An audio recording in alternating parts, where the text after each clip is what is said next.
I need more time. నాకు మరింత సమయం కావాలి. I need more time. ఒక నిర్ణయం తీసుకోవడానికి నాకు మరింత సమయం కావాలి అంటే ఇంగ్లీష్లో ఏమనాలి? I need more time. I want to sleep. నేను నిద్రపోవాలనుకుంటున్నాను. I want to sleep. నేను నిద్రపోవాలనుకుంటున్నాను. I am able to swim. నాకు ఈత వచ్చు. I am able to swim అంటే నాకు ఈత వచ్చు. I am not doctor. నేను డాక్టర్ని కాదు అని చెప్పాల్సిన సందర్భంలో ఏమంటాం? I am not doctor. I am not farmer. నేను వ్యవసాయదారుని కాదు. I am not marketer. నేను మార్కెటింగ్ చేసేవాడిని కాదు. నెక్స్ట్ ఇంకేముంది? I am not singer. నేను సింగర్ని కాదు. అట్లా ఇంకా వర్డ్స్ ఇంకా క్రియేట్ చేసుకోవచ్చు. I am taller than you. నేను నీకంటే పొడుగ్గా ఉన్నాను.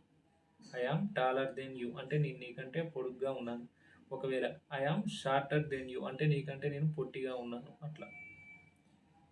There is a lot of money. చాలా డబ్బు ఉంది. There is a lot of money. చాలా డబ్బు ఉంది.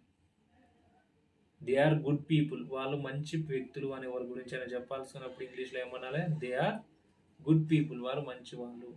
They are bad people. వాళ్ళు మంచి వాళ్ళు కాదు. అట్లా. We need some money. నాకు కొంత డబ్బు కావాలి. నాకు కొంత డబ్బు కావాలి అని చెప్పాల్సినప్పుడు ఏం చెప్తాం?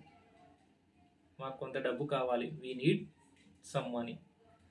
What is your designation. నీ యొక్క రీచ్ ఏంది? నీ గమ్యం ఏంది? నీ యొక్క లక్ష్యం ఏంది అంటే నీ డెసిగ్నేషన్ ఏంది? What is your designation. నీ గమ్యం ఏమిటి? What is your doing today. నువ్వు ఈరోజు ఏం చేస్తావు? What are you doing today. ఈరోజు నువ్వేం చేస్తావు?